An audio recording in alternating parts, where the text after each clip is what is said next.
Thank you, Keith Nowak, for that introduction. I'm Barry Levitt. I've been active in Common Cause Indiana and the Indiana Alliance for Democracy. Jim Jontz was a friend of these groups, and we miss him. I want to welcome you to this remembrance for former Congressman Jim Jontz. He's also a member of the Indiana General Assembly, tireless activist for some things that many of us find important in our lives. I would encourage the next speakers to introduce themselves for our electronic audience. And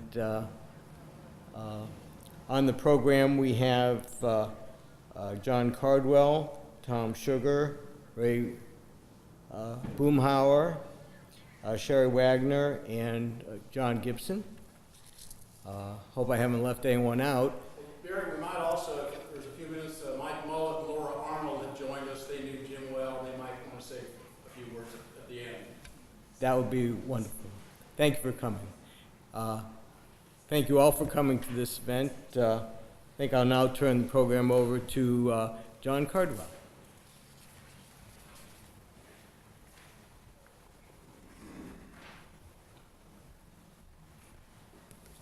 Good afternoon. This is a very unique experience 10 years after Jim's death to be here. For everybody in this room, I know Jim Jontz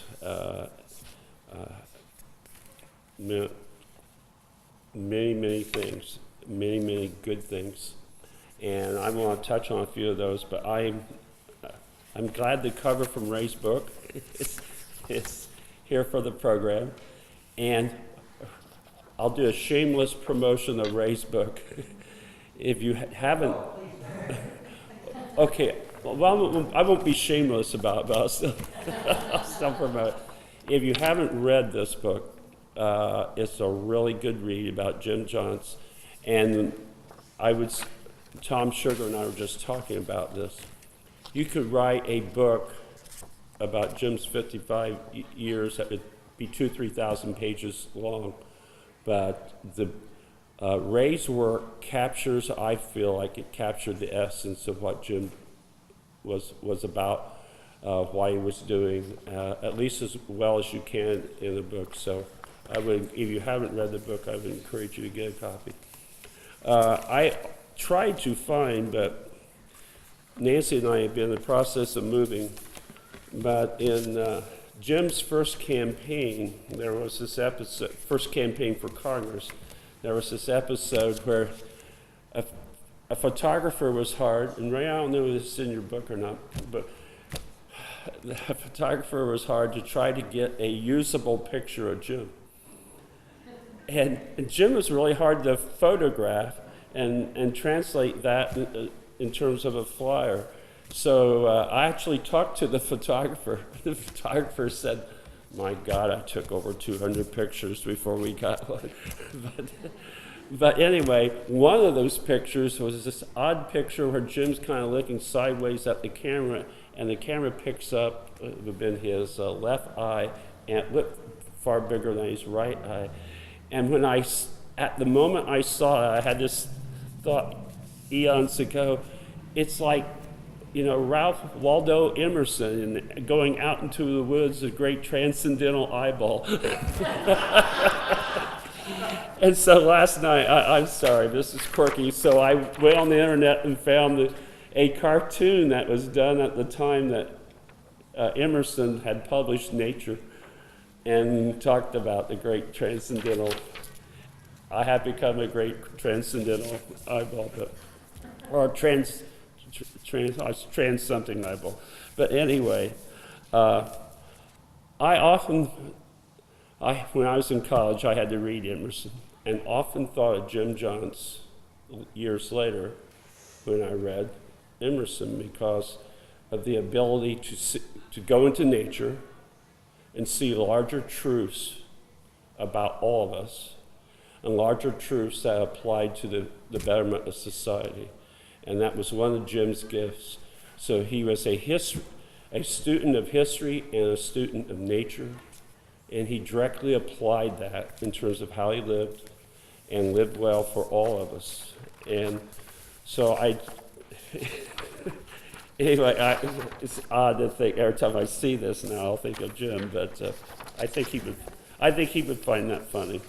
Now, I just want to do a real quick thing in terms of, and I also have a good picture of Jim, which is used extensively in his campaign literature. So, in fact, it might be a product from that photographer's work. That was the one we kept, or they kept. But if you ask people who knew Jim and in terms of his public work and knew him privately, again, you would get all sorts of stories, but there were always these common themes about how intense he was, but also, even though he was intense and never really slept nearly enough, he also maintained a sense of humor. So this combination of humor, intensity, and focus, and years ago when Jim was in Congress, one of his drivers for a while was George Wilson. Many of you will probably remember George. And George told me this weird story. It was during the middle of the campaign, and I was talking to George, and things were real intense. And he said, "This campaign's going to kill me. I mean, it was just nonstop." I said, "Well, that's fine, George, but how's Jim?" We can always get someone else to drive the car. And so George tells me this story. He said, "It's really weird. Jim will have 12 events. You start at 5 in the morning, and you get in the car, and he runs through the agenda real quick, which you're supposed to memorize. And then 10 minutes down the road, Jim kind of does this. And if it's a 20-minute drive to where you're going, 5 minutes before you get there, he suddenly and starts immediately talking about what the presentation is. Does the presentation, 45 minutes later, they're back in the car, 5 minutes back in the car. And George said, this would go on all day, but I had to stay awake the whole time. So anyway, it was very interesting to hear that description. But I'll just say one more thing about the campaigns. I've been used to do a lot of political campaigns, had managed Katie Williams' campaign in that same congressional district, a heck of a tough district to run in. Jim Jontz's 1986 campaign was about as textbook of a campaign that anybody ever ran in terms of using issues, moving votes, even allowing some folks to run a shadow campaign outside of his campaign. But it was truly an amazing campaign in terms of the ability to accurately communicate with the public. And in this day and age, social media and all that, there are still things that progressives could learn from how Jim Jontz communicated with people in terms of getting in people's heads, conveying an idea, and at the same time learning from the people that he was trying to convince to vote for him. Jim had that remarkable ability to move people's thoughts and to be moved by their thoughts in return, all at the same time. And so he was enormously skilled as a politician, but enormously skilled as a human being in terms of how he operated. Now, I just want to quickly run through some things and just mention, and I'm going to do this not because of things that I did, but because I think this is a short exercise in terms of how anybody interacted with Jim. And my experience was, to know Jim, you had to see him in lots of mediums. And that was what was fun, because he moved in lots of mediums. So I first met him at a Katie Williams party that would have been in December of 1973. And she invited him there, and she said, and I wrote it down at the time, and she said, "This is a bright young man I wanted you all to meet who's going to do interesting things." That's how she introduced us to Jim Jontz. And then, of course, her campaign staff were all looking at each other. Okay. He sat on, while the KD event was going on, he sat on the edge of the group. And I'll never forget, boy, this guy is watching everything that's going on here and not missing a beat, which proved to be one of his real talents. But it was interesting to me how she introduced him. But Jim was, to get to know Jim, he was always in the news. He was always in the environmental news. I can't think of anyone who was more of a consensus leader in the environmental community than Jim Jontz. In my early days at CAC, on a Saturday, I went to a meeting of environmental leaders. Laura, you might have been at that meeting. And even though Jim was still young, he ran the meeting. There was he was absolutely the consensus leader. He had invited some people with business ties in the meeting. And for 2 hours, there was this vigorous discussion about moving Indiana environmental policy. And he just conducted that meeting like he was conducting a symphony. It was a lot of fun. One of those things like, wow, this is cool, to get to sit in the back room and see something you don't see every day. And in those days, Indiana had a lot of grumpy environmental leaders who didn't always get along, and Jim had them all singing out the same hymnal. It's a rather amazing thing to watch. Then, at the General Assembly, watching Jim operate was interesting.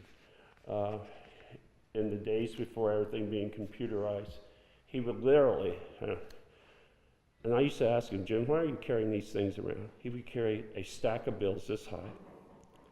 And then he had this big blue squat coffee cup, the kind that you have on boats. And he would have that say on the bills. And he would come from his cubicle in the State House towards the House chamber and probably have 15 conversations on the way. And the whole time he's still holding this giant stack of bills and the damn coffee cup is there. And you're like, he's giving me the willies. He's going to drop these things, but he never did. And then he would eventually get to the House floor and put that stack on the desk along with beside another big stack. And so you could tell where Jim Jontz sat in the House. There were big stacks of bills, and always that big blue coffee cup was there. But anyway, he was an amazing guy to watch because it wasn't just environmental bills. He was doing stuff for CAC. He was doing things for the steel workers, the auto workers, senior groups. He maintained an incredible agenda. The NES Choice Program, he's the guy that had that legislation drafted. And that was during the year he was first running for Congress. So it was amazing what he kept on his plate during all the time. He also served on boards and commissions. And I was going to just present this to you as a straight up ballot on this, on a running personal joke that Jim and I had for years. And I forget the year, probably in the mid-'80s, but I was asked by the Hoosier Environmental Council to come and do a presentation on what was going on at the General Assembly, or it had been the late 80s, because Jim was already in Congress. And Jim was to follow me to talk about what was going on in Congress. And so in the course of my presentation, I just made a wacky remark to Jim, and I was from Tipton County, and I said, by the way, Jim, since you've been in Congress, I've been asked to convey a message to you from the faculty senate at Tipton County Community College that they're less than happy that you're not attending faculty meetings any longer. And so, and he said, no, and he just nods. He gets out 10 minutes later. He's talking for 15 or 20 minutes. And then out of the blue, he said, before I forget, John, I've written it down on my calendar. I will endeavor to be at the next faculty meeting. And that's all he said. And I had at least 15 people in that meeting that day who said to me, I've never heard of Tipton County Community College. Oh yeah, it's a really nice little place. So 3 or 4 years later, or I mean about 3 years later, when Jim was in his 5th year in Congress or whatever, I had been asked to ask Jim to speak at the JJ dinner, Jefferson Jackson Day dinner at St. John's Church in Tipton, where we used the church gym, and it had about 300 or 400 Democrats in there. And so we go through the usual introductions and stuff, and the local county chair asked me just to introduce Jim, the usual stuff. So he's speaking, and then about 10 minutes into his speech, he stops and looks at me, and he said, I got to apologize, John. I did it again. I missed the last faculty meeting at Tipton County Community College. I said, I just know. And I'm thinking, oh, don't do this joke in front of people in Tipton. So predictably, when the dinner was over, this big farmer came up to me and he said, I don't know what that college thing was, Cardwell, but I don't think it was funny. But anyway, we had this joke that went on forever, and that was one of the beautiful things about him. He never lost a sense of humor, no matter what was going on. And I'll wrap up just by mentioning that his last year or so of life was pretty tough. And about 6 months or so before he passed away, he called me out of the blue. And we gabbed on the phone for an hour. He never, ever even hinted that he was ill at the time. And then I found out later from other people they had similar conversations. And I still remember that conversation. He was talking about things he was doing around the country, picking my brains in terms of organizing projects he wanted to do that were related to Americans for Democratic Action and so on and so forth. But never once did he give me a hint about how ill he was. So he was a remarkable guy, a generous guy, and a very courageous guy. Now, having said all that, if I can find the second page. Here we go. I believe this is the second page. Yeah. My wife put up with me writing a poem about Jim, and I just wanted to read it to you briefly. And I think I wrote a poem about Mike one night. Mike, this is a little nicer than what I wrote about. Well, it was a poem, John. Yeah, you gotta consider who the author is. Yeah. It was good. It was appreciated. So anyway, see, I'll move on. I keep thinking of the stenographers, the thing they did at your roast. That was a really fun moment. Anyway, the name of this poem is Jim Over the Wabash. It was cold the other morning, cold enough to bitch about the coffee not being hot enough, the corn too wet to pick, the Republicans being Republicans, and the Democrats not being Jim Jontz. It was cold the other morning, cold enough to put mist in the air over the still warm waters of a lazy Wabash, with more intrepid patches of fog up in the trees as though lessons in chemistry meant little to them. And damn, if it wasn't on this cold morning that I saw Jim Jontz on his bicycle, high in the sky, riding over the Wabash, pedaling northeast in a hurry because he was late, his shirt and coattails flying, his tie crooked, and his old blue suit rumpled. Just where are you going, Jimmy? I shouted, sticking my head out of the car, yelling in futility For Jim had a tailwind, and I was tied to the ground trying to make time on a potholed monument bequeathed to Indiana by the other party. Faintly in the distance, Jim was saying something about getting to Fort Wayne, for Moses needed help with the parting of waters, or some such task that escaped me. As Jim faded into the distance, it seems eagles, cranes, and our hopes followed him. And yet, children could be heard at his feet, asking questions and laughing at his answers in a woods nearby, learning the lessons of nature and life. Elsewhere, educators in public schools were standing, waiting for his return, for the return of his courage and wisdom. People with disabilities were rising in their own homes. Northwest steelworkers were pouring bold new alloys. Auto workers were crafting our future transportation. True family farmers hauled sustainable grains, and the homes of the poor were warm and sturdy. Yes, Jim is still over the Wabash.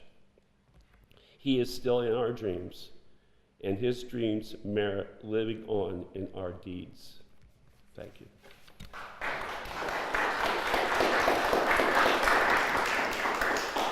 John, that was beautiful. Thank you so much. Thank you. And Tom Sugar, Yeah, sure. former chief of staff. Thank you. Well, thanks everyone for including me today. I'm Tom Sugar. I guess I met Jim for the first time at the Howard County Fairgrounds 31 years ago when I was chosen to help him in his campaign in Howard County, which was our opponent's home county in that first congressional race. And in preparing today and reflecting, I am overwhelmed by stories. And it's hard. I speak for a living really these days. I run a national not-for-profit. I travel the country. And I found this morning that this was probably one of the most difficult things I've ever prepared for because the stories just come at me in waves, right? Then I started thinking, why is that? Why what will people say about all of us? How many stories could be told about all of us and what we've done? Does it say something about the kind of human being Jim was, that there was just so many stories to tell? That he lived this extraordinarily big life and squeezed every minute from it. John, when I rushed out to Portland, when Jim was laying in his hospital bed, only a couple weeks away from death, he was on the phone. He was working the phone, and he was organizing like hell, man. He was talking to labor leaders and environmentalists and figuring out how a new coalition could be formed right up to the last minute. Just an amazing human being. I had the honor of presiding over a memorial service for Jim the year he died. We gathered everybody in the House chambers and had a lot of great speakers. And one of the quotes that I shared that day, because it meant so much to me and seemed to sort of capture Jim's spirit, was a quote from Abraham Lincoln. Lincoln once said, "Things may come to those who wait, but only those things left by those who hustle." Right? Wasn't that Jim Jontz? I was a kid, what was I, 22? When I first met him, and I had this remarkable experience and he was a whirlwind. The story about how he slept in the car was absolutely true. Now, the part you missed though, John, was that he would, when he woke up, like magic, right before we arrived somewhere, like you could feel the vibrations of the car slowing down or something, he would first sit up, straighten his tie, and talk to himself. Okay, Jim, okay, all right. Sort of rubber electric razor over his face, and oh my God. There was one time, I can just tell stories on radio guys. There was one time we were driving from Peru to Wabash, and it was the middle of the summer. It was a drought year. The corn was this tall, and Jim was on the agriculture committee, so we were rushing around. This is a way to find common ground with these suffering farmers. We're going to deliver the goods, the drought relief. They're finally going to trust this Democrat who's there for them. And so we're working that summer hard, man. Now, if you know Jim, his commitment to environmental issues went as far as not having air conditioning in his cars, right? Right? So there we are in that old, crappy station wagon with all the windows rolled down, and we're out campaigning, right? So we both got our shirts and ties on, and I am dying. And I've been driving since 5 in the morning. It's just the two of us. And so we're humming along. Of course, he's asleep, and we're heading to Wabash for our next meeting with farmers, and I go to sleep. I go to sleep. And all of a sudden, I'm doing a donut in the middle of the what's it called? The Heartland, the Hoosier Heartland Corridor, right? So I'm in the green median, and the dust is flying, and all of a sudden we come to a stop. And Jim looks at me and goes, maybe I should drive a little while. What do you think? That's all he said, because he knew how hard we were working, right? And he wasn't going to be mad at me, and we're all in this together, right? And then I was thinking about, this morning I was thinking, I'm so glad we're doing this on a beautiful day like today. And as we get deeper into the autumn and how the mornings are starting to be a little bit crisper and the evenings are a little bit more comfortable. And on the campaign staff, we love that, of course, because we've been knocking on doors all summer long, right? And so finally, the calendar turns and the cool air comes out, and thank God it's not so hard to do this anymore, because even when we got elected to Congress, every day would end with door to door. It would begin with pancakes. The campaign never, ever stopped. And so the thing about Jim, though, was, and he just would not give up. He just would not give up. And so if there was ever have to be a into something, it had to be someone else who brought it to closure, because he didn't want to stop. And so when we were doing door to door, the signal is when people started coming to the doors in bathrobes. That's when you knew it was about time to stop, right? And so we're going up and down the street. And the way we work these things is, I'd be on one side, he'd be on the other, and we're working our way down. And of course, people really want to see the congressman. That's the special touch, right? And you know the trick, Laura. If you actually were blocks away from him, you might get your pen out and say, sorry, I missed you, Jim, on it, even though Jim wasn't the one who wrote it. But at any rate, we're working both sides of the street in Wabash again. And I'm starting to scream across the street, Jim, I'm starting to see bathrobes over here. Do you think maybe, my feet are killing me. We've been going all day. One more block. We get one more block. Jim, he's already passed me up and he's still going. And I'm just yelling in the street, I think this is starting to work against us now. Can we please stop? And then he would give up finally, when he thought maybe it wasn't his self-interest anymore. How remarkable, though. For me, I had this remarkable experience of working for Jim Jontz. I ended up being his chief of staff in D.C. in our third term. And that was, he was my first real boss, right? The deep impression he made on a young man. And then years later, I got the chance to work for Stan Jones. And Stan and I created Complete College America, where I'm at now.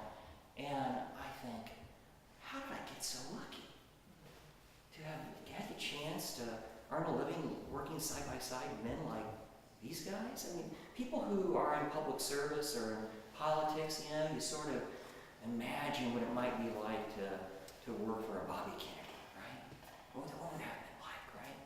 I got to work for two men just like that, driven by a deep passion, incredible empathy, tireless energy, all of those things in one person. It was extraordinary, and yet a sense of humor, John, as you said,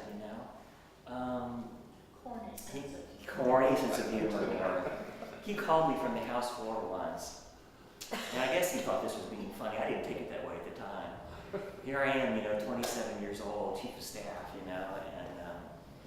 and I'm worried about this campaign, because Ross Perot's out there. And Ross Perot was telling everybody, it's time to take out the trash and clean out the barn, right? They're all no good. If they're an incumbent, get rid of them, right? We had a lot of labor union members vote against us in that campaign. That's the one we lost. I was worried. Jim calls me from the floor. He goes out into the cloakroom. Tom, I think we're going to have to raise a little bit more money, and we're going to have to knock on a few more doors because of what I just did. I said, I'm like, this is already hard enough, Jim. What did you do now? well, you know, that Black Caucus budget was just great. I just couldn't vote no on it. I know it's all full of all kinds of spending they're going to hold against me, but I wasn't going to vote no. It was too good a budget, so we're just going to have to work harder. And I put the phone down and I thought, there he goes again. I'm sure it was the right thing to do. The right thing to do.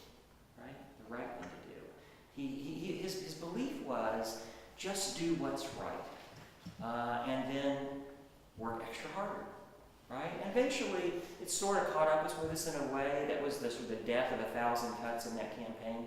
And it wasn't all our doing. We took on very courageous things. People got confused about Jim's environmental work. Loggers were coming from the Pacific Northwest and campaigning against us in our district. That confused people.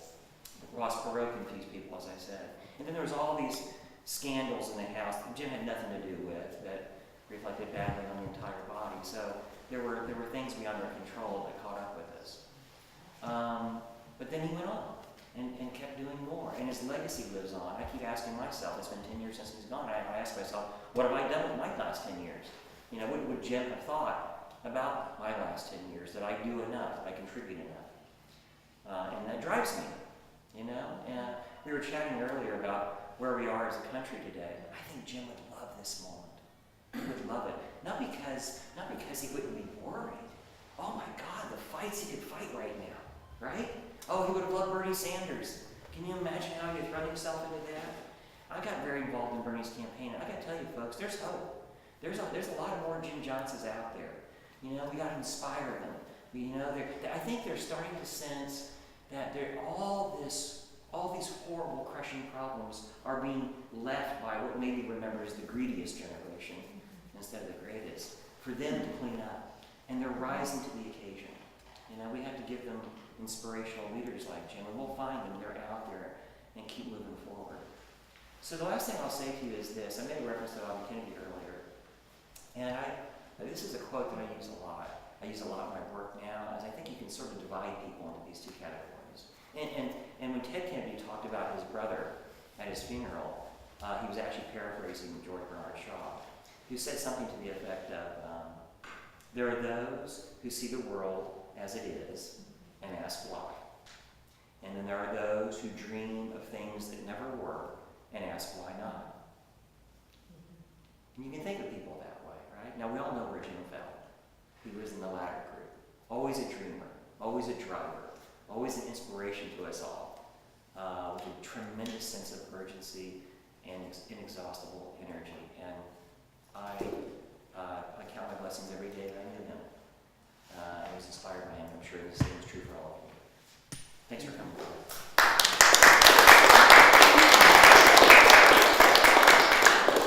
Thank you. And Ray Boomhauer. Right. Well, I must say, I'm an unlikely Boswell for Jim Jontz's life. Most of you here probably knew him better than I did and were better friends of his than I was. But I was lucky enough back in 2012 to write this book published by the Indiana Historical Society Press, where I've been working for the past 30 years now, so I've got Keith beat back a couple years. I first met Jim after getting a job at the Rensselaer Republican newspaper after graduating from IU back in the summer of 1982. And if you want to be a writer, some of the best training you can have is to be a reporter on a small town Indiana newspaper, or small town newspaper anywhere. I got to cover everything from fire runs to girls' volleyball games at the high school to balloon ascents at the county fair.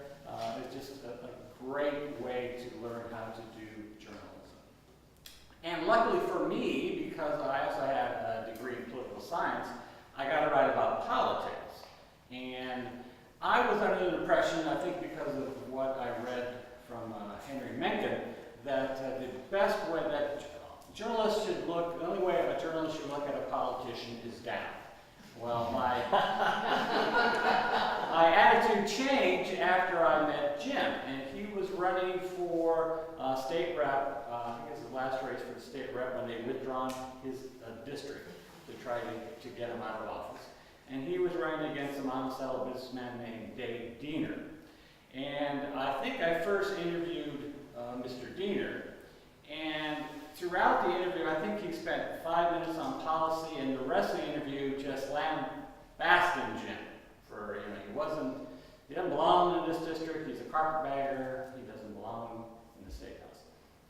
Then I interviewed Jim, and he spent the entire interview, he didn't mention his opponent once. Instead, he spent most of that time talking about major issues that were going on, particularly utility reform, helping senior citizens, and that was very impressive to me. That's how I got to kind of change my opinions about politicians. That opinion changed later on because not every politician is like Jim Jontz. So fast forward many years later, I'm at the Indiana Historical Society. I had thought about writing about another Indiana politician. Every time I tried to talk to people about this politician, they didn't want to talk to me. So I thought, well, I'd like to write about a politician. What about Jim? And whenever I talked to anyone who was involved in Jim, who knew him, worked on his staff, worked on his campaigns, they were more than happy. They were delighted to talk to me and tell me stories about Jim and his career. So I was able to do a Traces magazine piece about Jim. I thought there was a lot more to tell, and so I was lucky enough to do his biography. I think it turned out okay. When the book came out, we have every year a holiday author fair at the Indiana Historical Society. So I had this new book out, I sold a few copies, and this elderly lady came up, and she could have double take and said, "How could you write a biography about Jim Jontz? What's there to write about?" And I said, "Tell you what, if you buy this book today, take it home and read it, and don't like it, and don't think he was worthy of a biography, I'll refund your money." And I never heard from her. It must have worked out. Whenever you do a biography, one of the things I like to do is to pick a couple incidents in a person's life that will tell you and reveal their character. And it's a good way, I think, to get people involved in that person's life.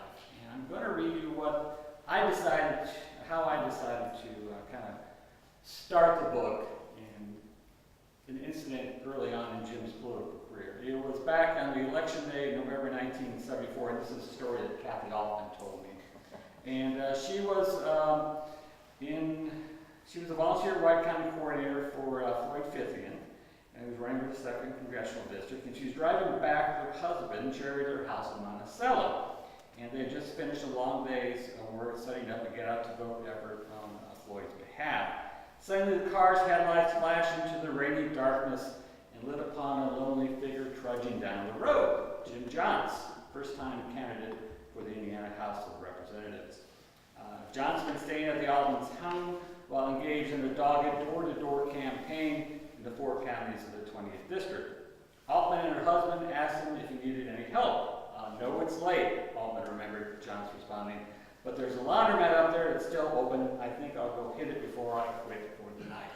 That shows you Jim's dedication. If you remember, he won that race on election day by 2 votes. He said, "One more vote than I needed even." And I think of one of the election officials said, "I never realized before how much every vote mattered," and that election it did. And then I finished the book telling the story about Jim's, of course, final illness. And one of the last things he did, along with talking to labor leaders, being on the phone at that time, was to write a letter of recommendation for one of his young volunteers for the ADA's Working Families WIN organization. And as his sister, Mary Lee, said at that point, Jim could not type the letter himself or operate his computer, so he dictated it to me and I typed it on my laptop. I read it back to him and told me what words and sentences to change until he was satisfied with it. He wanted it to be good. And it was. Mary sent the letter out, and the young man did get accepted into law school. So even at the end of his life, he was doing what Tom said when we put on the back, this quote about Jim. Jim was always focused on doing the right thing, the good thing, the thing he believed to be right and true.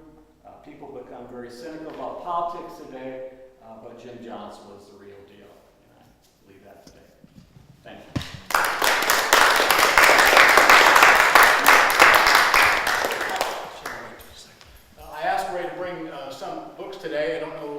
Do you have them in the trunk, Ray? Or? Got 'em in the trunk.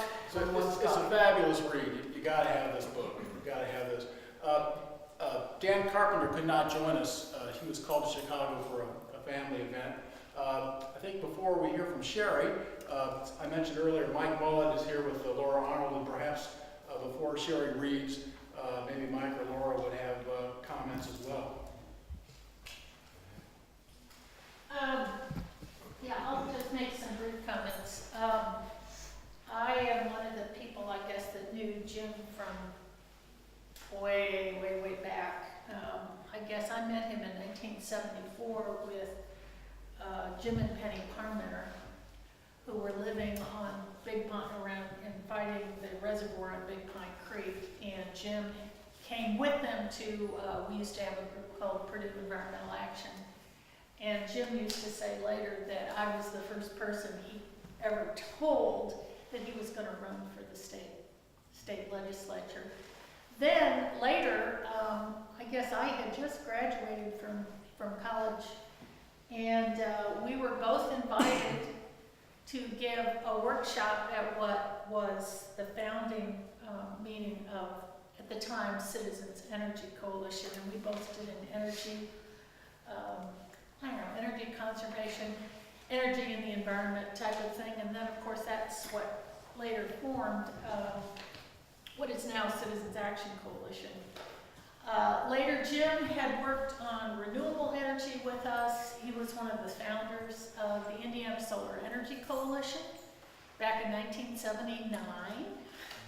We had an entire legislative agenda, and we had this 1-2 punch type system where Jim would get bills drafted by Legislative Services, which we would call a blind draft. In other words, his name would never be associated with the bill draft, and I then would sweet talk Republicans into introducing the bills for him, and then once they had a couple more people on the bill, he would come up and say, well, gee, that sounds like a good idea. Could I like be third author on this bill? And that person just totally had absolutely no idea that it was Jim that had really been a part of all of that. And it was such a remarkable time. When we formed the coalition, we also enacted in 1980 Indiana state income, solar income tax credits. 1980, both houses controlled by the Republicans. Doc Bowen was governor. This was a pretty phenomenal period of time that we were working behind the scenes and doing these kinds of things. Later, Jim was also involved in telecommunications issues and all of the battles with local measure service. He and I would drive him out to Pittsburgh for some sort of national consumer telecom conference, and we had the radio on, and the news came on, and there was an announcement that Bud Hillis was not going to seek re-election. And it was during that trip and visit that he met, at the time, Congressman Bob Wise of West Virginia, later became governor of West Virginia, and Jim was buttonholing Bob Wise. Somewhere I have some photographs of this where he's talking to him and making the decision and deciding that he was going to run for Congress. The whole situation when he did become, was elected to state legislature, when he defeated Jack Guy, that was a really, to use the words of Joe Biden, it was a big deal. And you know, that's how come we referred to him as Landslide Jontz with those 2 votes. The other thing is that I guess I'm one of the few people, I also remember, this is just some vague recollections of this as those of you were telling stories. I remember when we had a meeting at the State House when Jim was going to be candidate for Congress, and there was a staffer from the DCCC that was sent into Indianapolis to talk to him, and his name was Rahm Emanuel. And it is just such a bizarre situation to remember when Rahm was, Jim was explaining how he liked to campaign, and Rahm is like, no, you're not going to get any money from the DCCC if you don't do it the way we want you to do it. And it was just, I just have a very strange memories of all of that. I think I'm one of the few people who also knew both of Jim's ex-wives. Most people did not know that he had been married, but his first wife, which of course was Elaine Caldwell, when he was out there living on Fall Creek Gorge, and she would have been happy to just work non-stop campaigning for him, but the nature of the community in the rural area, Jim said, well, you can't just live here with me, and they got married. And then later he married Donlin, who very few people knew. She was an art teacher, but I think I was one of the very few people who knew both of his ex-wives. When he was elected to Congress, I do remember going out to Washington, D.C., and I was visiting with, at the time, my friends, Janelle Cousineau and her husband, David Coe. And Jim gave Janelle and I an assignment. He wanted us to find him a place to live on Capitol Hill that was within walking distance, and he gave us some outrageous budget, like $700 a month or something. And we went around trying to find someplace. And essentially, when we went, with the newspaper and looking at these various places, we kind of got the impression that with that kind of budget, that's what the kind of apartment that an intern on Capitol Hill would be seeking. And it just was a very interesting and unusual situation. I do remember the spotted owl incident and the labor guys that came in to campaign against him. Many memories, but those are just a few.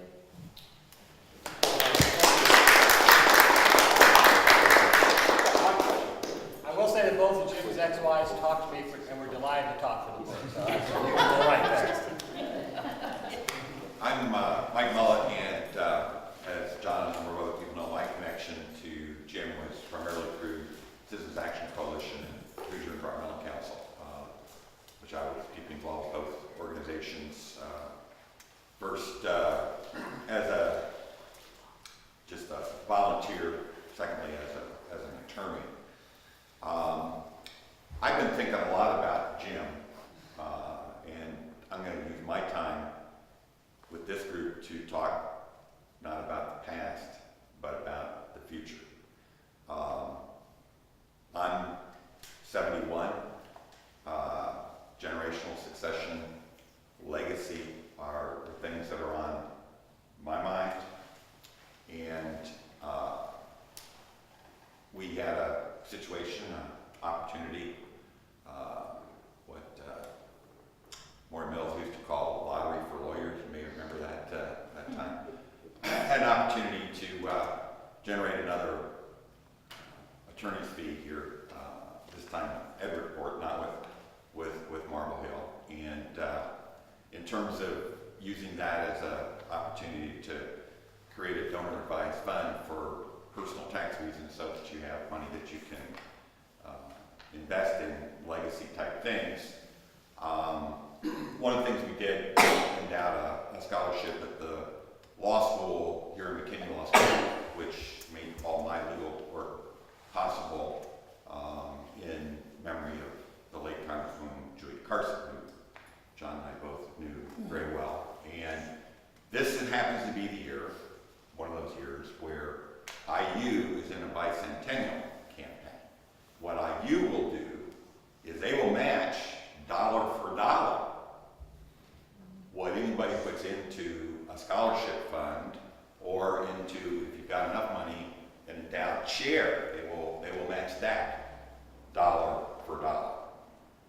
So in terms of the kinds of things that Jim stood for, that's my feeling, you don't name a scholarship after yourself, you name a scholarship after someone you would like young people to emulate. Be like Julia, be like Jim. So this was something that Patty and I were already talking about, thinking about. We had been out to the Northwest. We're in the process of building a second home out there. And my wife's from the Northwest, but in terms of having gone out there, having taught out there, having been out there last year of Jim's life, that particular connection was very strong in our mind. And in terms of, was there some way to sort of Northwest, Midwest, some way to do that? Or again, this whole thing with Jim and the environment here, the politics make strange bedfellows. You can do impossible things. So I just throw that out there. I think we have that opportunity here in Indiana with this bicentennial. If other people share this interest that Patty and I have, we can do a bigger thing. So thinking about the future, thinking about Jim, thinking about how we might do something to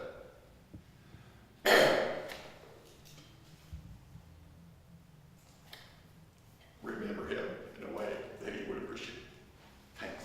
Great, Mike.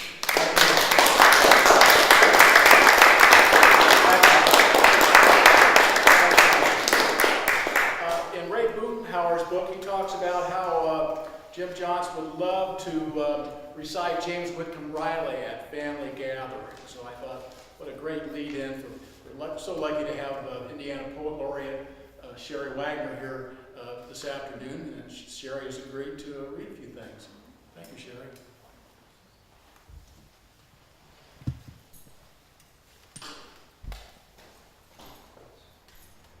I'm deeply honored to help celebrate the amazing life of Congressman Jim Jontz through the words of poetry.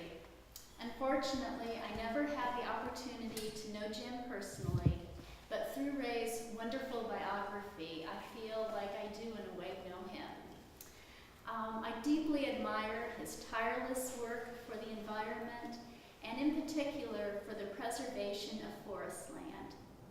As Indiana Poet Laureate for the last 2 years, I have traveled throughout the state, giving programs in libraries, schools, state parks, nature preserves, and historic sites.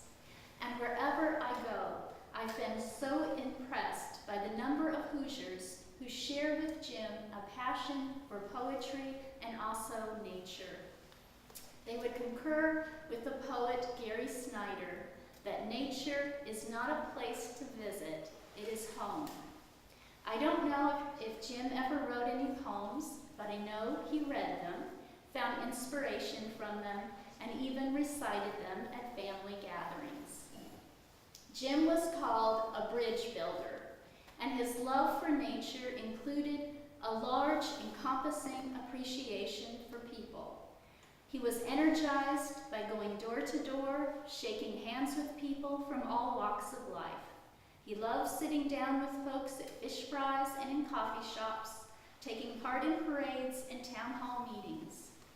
The poet Walt Whitman was also a bridge builder, he was a poet who sang his love for both nature and democracy, and believed that poetry and democracy derive their power from creating a unified whole from disparate parts. I believe as Jim pedaled his bike on Indiana's streets, he heard America singing as Whitman did. I hear America singing. I hear America singing, the varied carols I hear. Those of mechanics, each one singing his as it should be, blithe and strong. The carpenter singing his as he measures his plank or beam. The mason singing his as he makes ready for work or leaves off work. The boatman singing what belongs to him in his boat, the deckhand singing on the steamboat deck, the shoemaker singing as he sits on his bench, the hatter sits singing as he stands, the woodcutter's song, the plowboy's on his way in the morning, or at noon intermission, or at sundown, the delicious singing of the mother, or of the young wife at work, or of the girl sewing or washing, each singing what belongs to him or her and to none else. The day what belongs to the day. At night, the party of young fellows, robust, friendly, singing with open mouths their strong, melodious songs.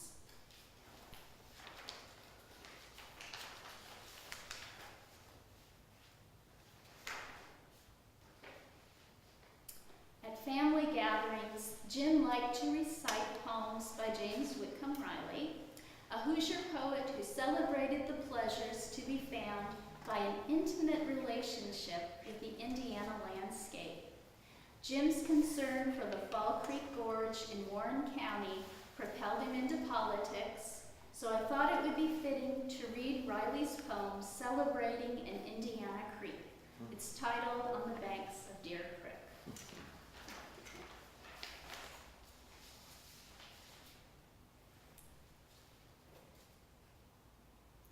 On the banks of Deer Creek, there's the place for me. Water sliding past you just as clear as it can be. See your shadow in it, and the shadow of the sky, and the shadow of the buzzard as he goes a-lazing by. Shadow of the pison vines, and shadow of the trees. And I've heard, and I said the shadow of the sunshine and the breeze. Well, I never seen the ocean, nor I never seen the sea. On the banks of Deer Creek's grand enough for me. On the banks of Deer Creek, a mile or two from town, long up where the mill race comes a-loafing down. Like to get up in there amongst the sycamores and wash the water at the dam, a-frothin' as she pours. Crawl out on some old log with my hook and line, where the fish is just so thick you can see 'em shine as they flicker around your bait, coaxing you to jerk till you're tired catching of 'em mighty nigh as work. On the banks of Deer Creek, always my delight, just to be around there, take it day or night. Watch the snaps and killdeers fooling half the day, these air little water bugs scooting every way. Snake feeders glancing round or darting out of sight. Dewfall, bullfrogs, and lightning bugs at night. Stars up through the treetops or in the creek below, and smell the muskrat through the dark, clean from the Ohio. Or take a tromp some Sunday, say way up to Johnson's hole, and find where he's had a fire and hid his fishing pole. Have your dog leg with you, and your pipe been cut and dry, pocket full of cornbread and slug or two of rye.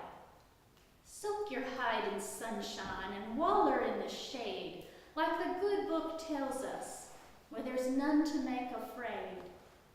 Well, I never seen the ocean, nor I never seen the sea. On the banks of Deer Creek's grand enough for me.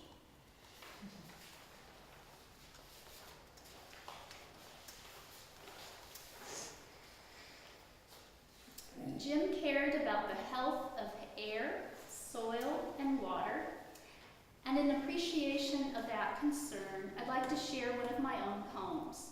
I wrote this a number of years ago when my husband and I lived in a subdivision in Pike Township in Annapolis at the edge of a retention pond.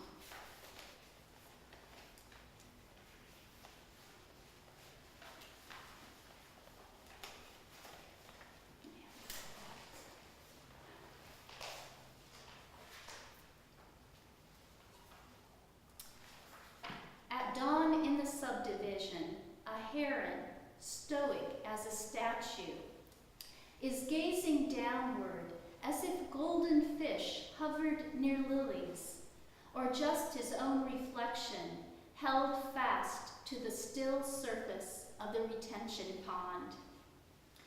What has drawn him to this side of the looking glass, where stands of cattails are branded as outlaws, and grass is the shade of artificial turf, even in winter? This is the summer the tadpoles never transform into frogs. Only one lone voice calls and hesitates before dialing the same number again. At night, we close our window. The length of his silence and of his patience keeps us awake. Now we stand at the same window, stunned by the heron's poised beauty and waiting for great wings to shake the air loose from its moorings. But the first moment we turn, he is gone, as if never here. And it is good he is gone. I wish him rivers of fish, untainted by runoff from lawns too lethal for my daughter to touch in bare feet. Lawns where 12 glassy-eyed ducks lay iridescent as gasoline. The foxes with cubs come no more, and neither should you, O heron with the placid, unblinking eye. Go back before you become an ornament in some anonymous lawn, a tribute to those remembered in death. Yes, go back where you came from, to waterways lush with tadpoles and others of your tribe.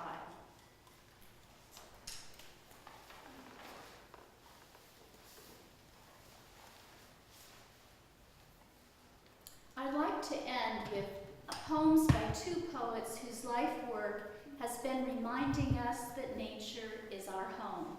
The first is by the poet-farmer Wendell Berry and is an excerpt from a longer poem entitled The Gift of Gravity. All that passes descends, and ascends again unseen, into the light.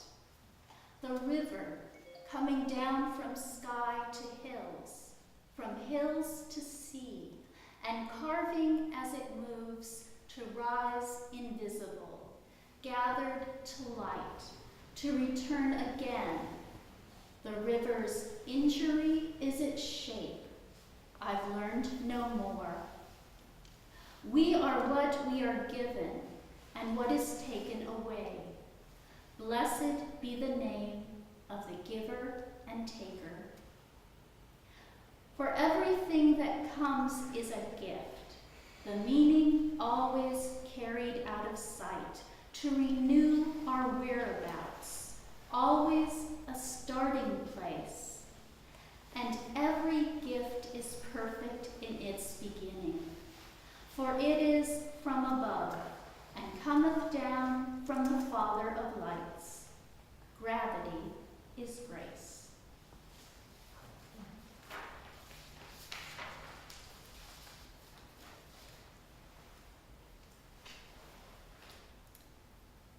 The last poem is titled In Blackwater Woods by the poet Mary Oliver.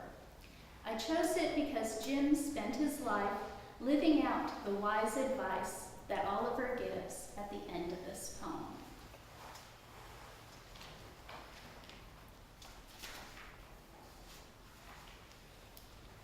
In Blackwater Woods. Look, the trees are turning their own bodies into pillars of light, are giving off the rich fragrance of cinnamon and fulfillment. The long tapers of cattails are bursting and floating away over the blue shoulders of the ponds. And every pond, no matter what its name is nameless now.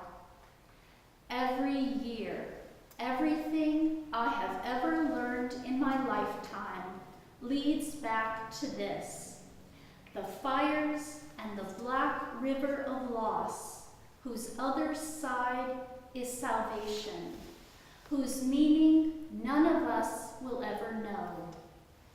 To live in this world, you must be able to do 3 things: to love what is mortal, to hold it against your bones, knowing your own life depends on it, and when the time comes, to let go, to let go.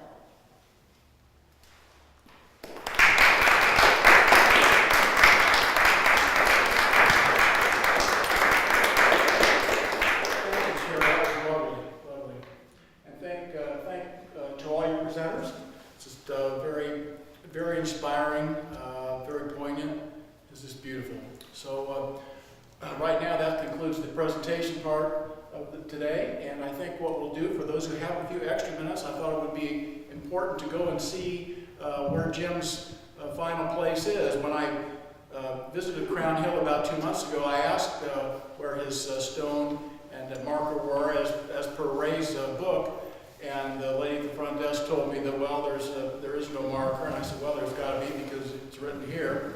And so she showed me where the scatter garden was located, and I went there and I found the stone and the so I think it's important that we, those who can, actually see the location. So we'll just go. It'll only take about 10 minutes. John Gibson will say a few words, and then we'll just go from there. So thank you all.